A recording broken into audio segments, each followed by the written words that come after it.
Well, I welcome this opportunity to discuss with you some aspects of development strategies, especially in the context of the deep uncertainties and the grave inequalities that countries all over the world are facing today in the pandemic and that they will face in the coming years as we recover from the global pandemic. There are deep uncertainties about the shocks that we are likely to face. There are deep uncertainties about the impacts of those shocks on our economy.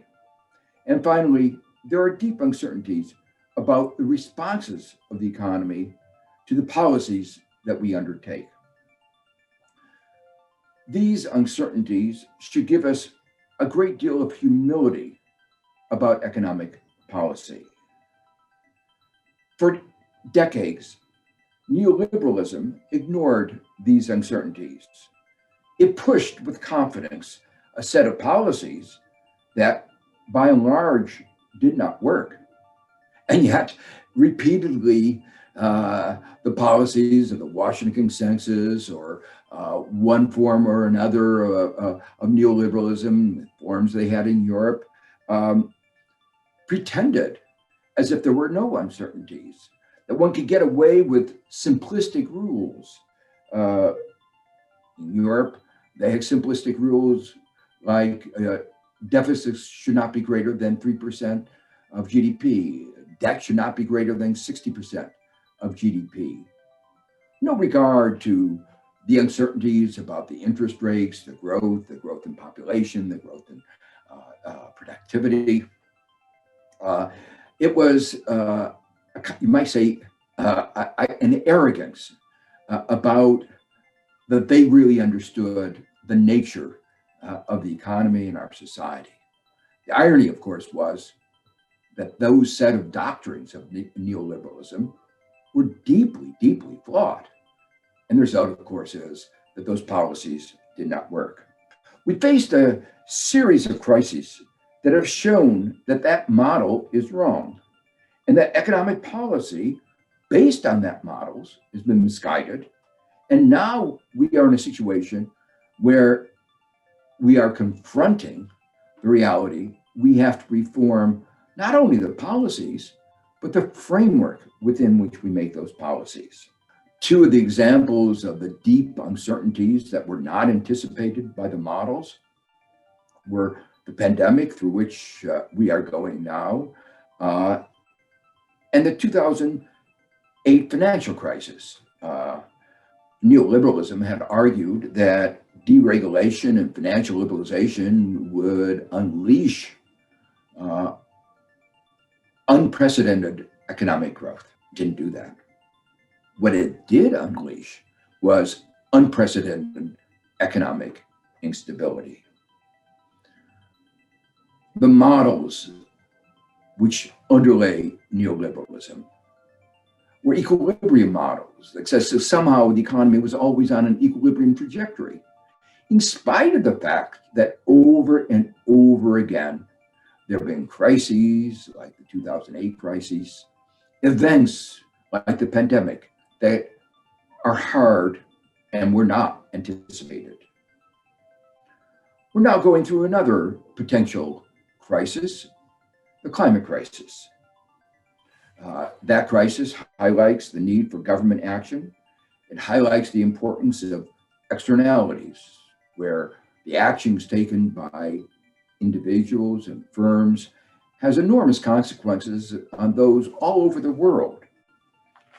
It highlights the need for global cooperation.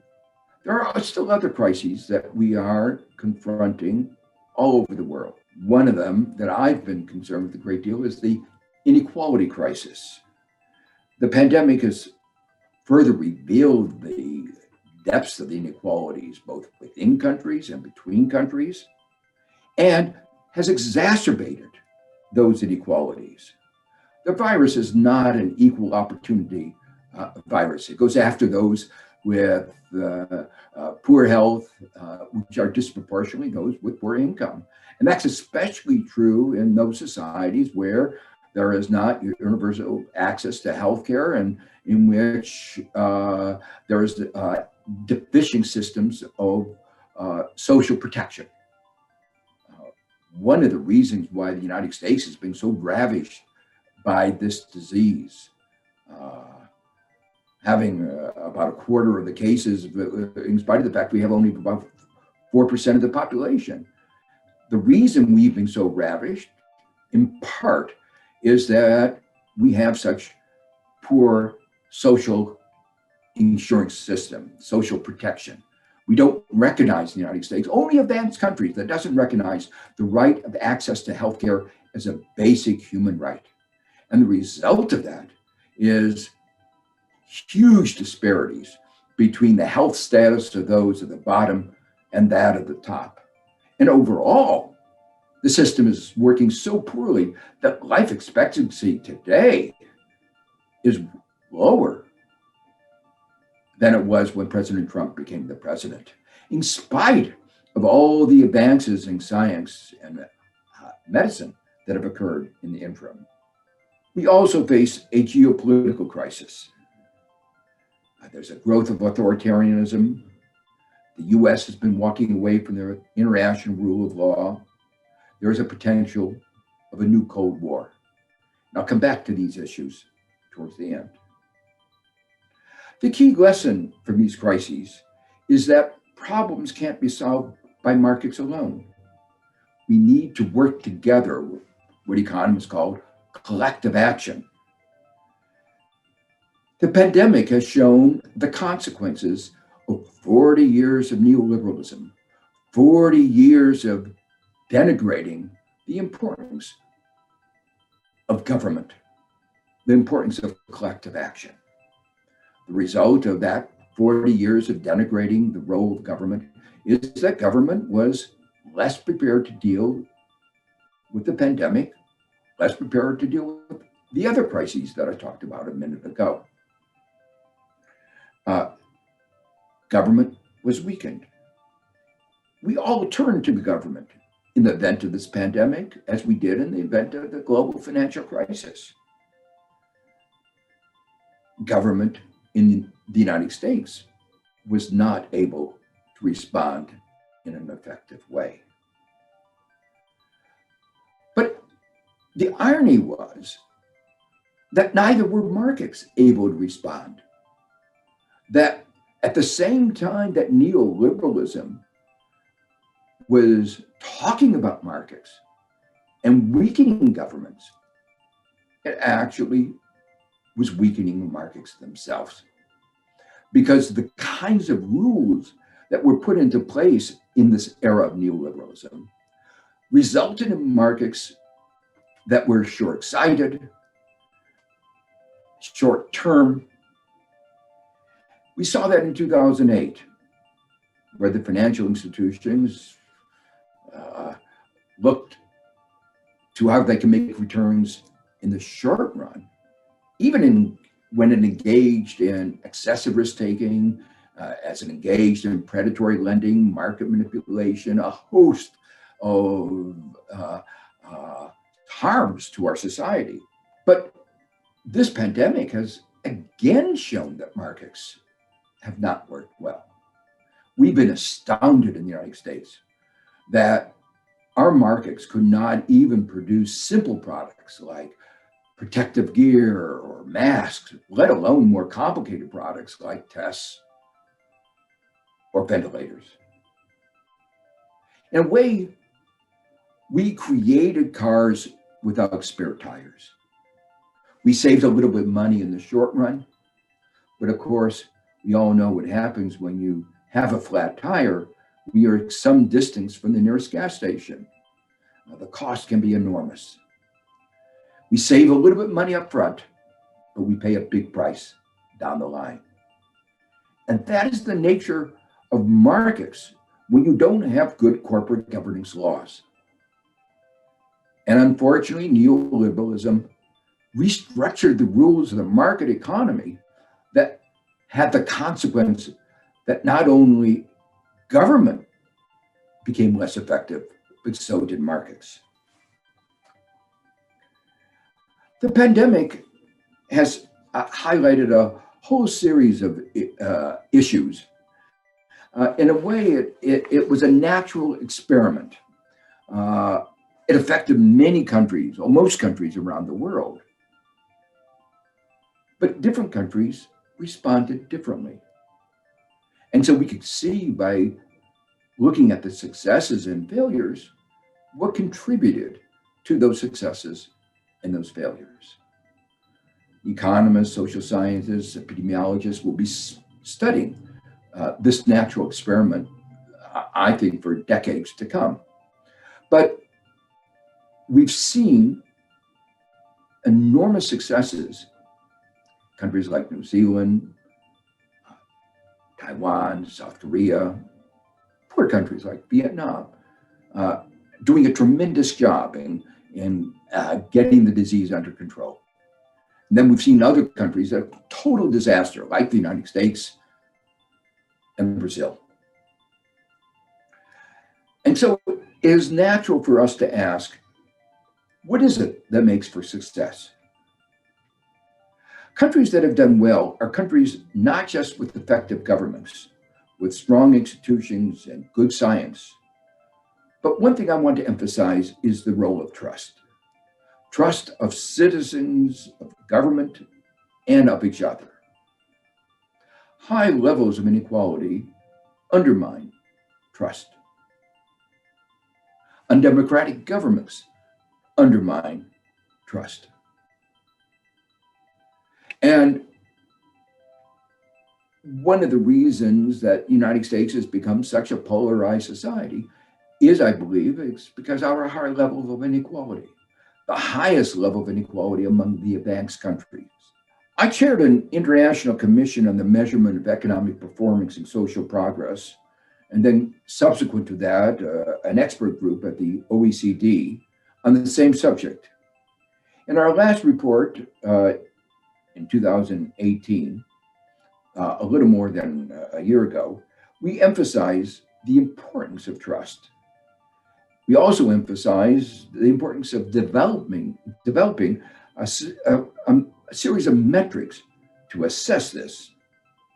But as we think more broadly about our frameworks of development and responding to crises, we have to go beyond GDP. It's not a good measure of economic performance, not a good measure of well-being, of development, of social progress.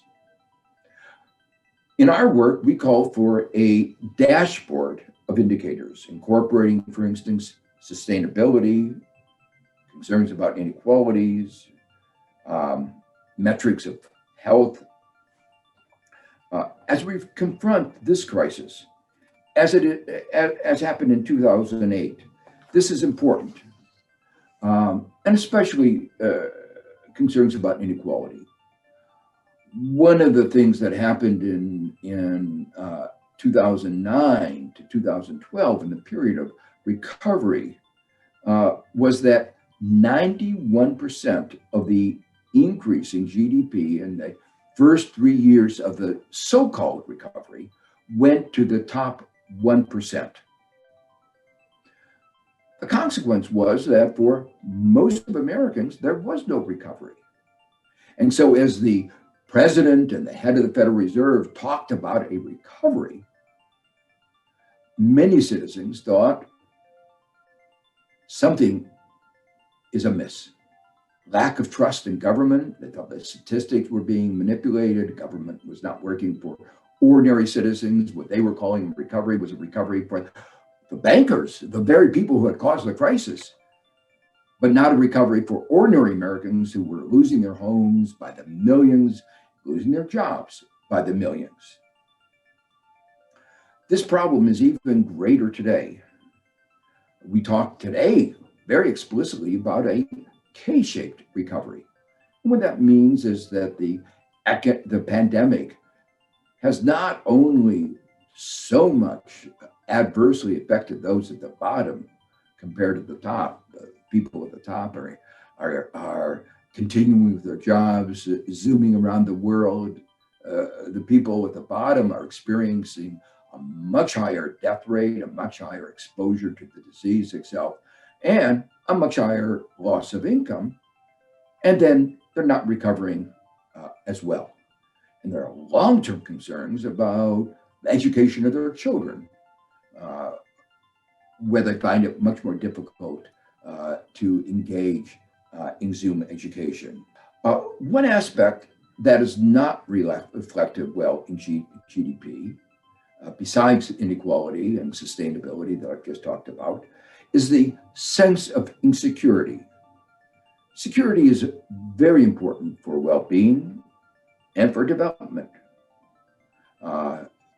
Individuals can't really focus on what is needed for their long-term well-being if they are confronted with high levels of insecurity. Markets don't provide good insurance for big risks. That's one of the reasons why it's so important to have good systems of social insurance. We need to have collective action in these arenas. The deep uncertainties to which I've been referring are also forcing us to rethink some of the old rules that guided economic policy. I mentioned earlier Europe's strictures about not having deficits greater than 3% of GDP, a number that was pulled out of thin air. But there are other numbers equally arbitrary, equally dangerous if they're to be pursued with rigor. And the deep uncertainty shows precisely that danger. Rules like you can't have inflation greater than 2% or debts greater than 60% of GDP. These rules never made any sense. We need to today look for better budgetary frameworks, better frameworks for thinking about monetary policy. We need, for instance, more reliance on automatic stabilizers, more automatic adjustments of programs to reflect their underlying objectives, expanding with key drivers like the number of beneficiaries, leaving space for more thoughtful discretionary policies to respond to the deep uncertainties as they get revealed, and they will get. We will be over and over again facing these deep uncertainties. All the lessons I've talked about, the balance between the market and state, strengthening both, the importance of science, social insurance, trust, equality, new budgetary frameworks, represent in some way, the upside to these crises and the deep uncertainty that we faced. We finally confronted the deficiencies of neoliberalism, the deficiencies in the arbitrary rules that have guided policies in the past.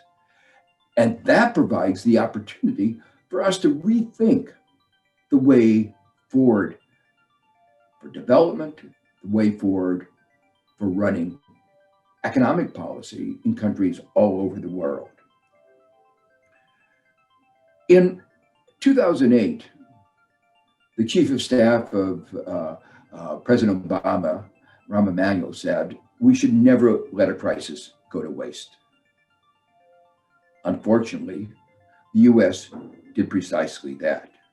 Indeed, the mismanagement of that crisis led to a political dynamic that has been playing out with an extraordinary ugliness in the United States.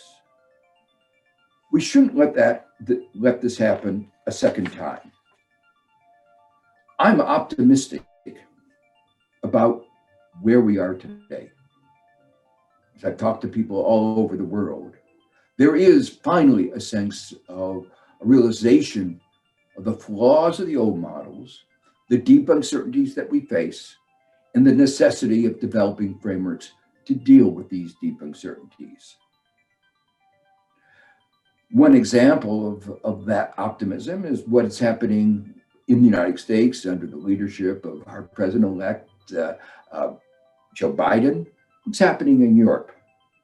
A refrain that I hear over and over again is build back better.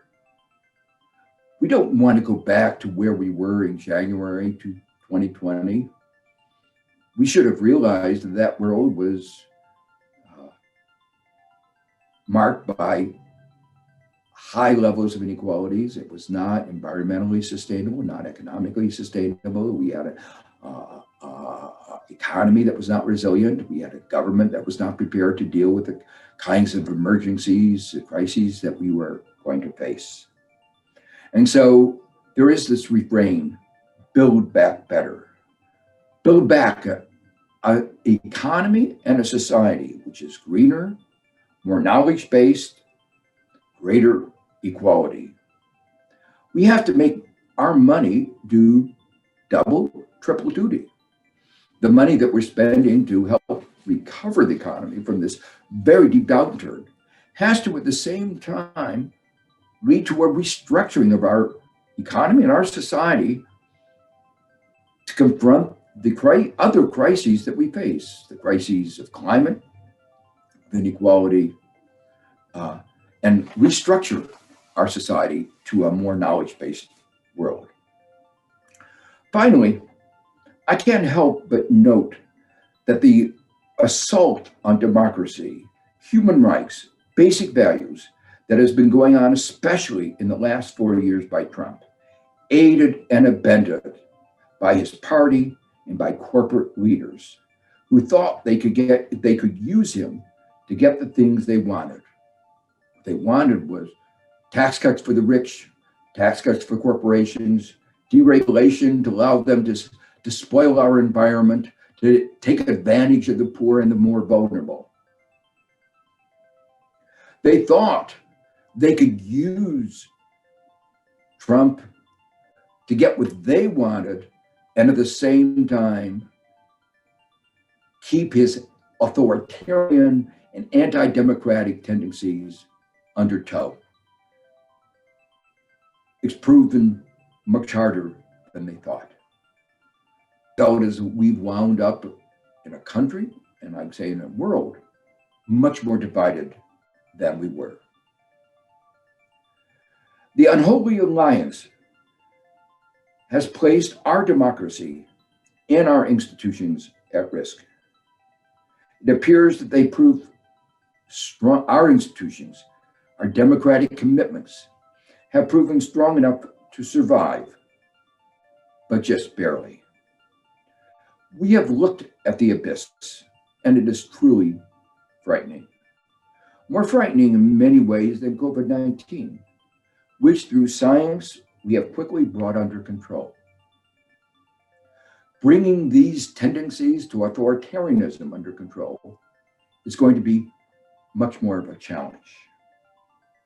Having recognized the fragility of our democratic institutions in the United States and around the world, we must now turn to the hard work of reinforcing our democratic institutions, recommitting ourselves to democracy and human rights, and restructuring our economies and our societies to ensure inclusive and sustainable growth, to ensuring a shared prosperity for all. Thank you very much.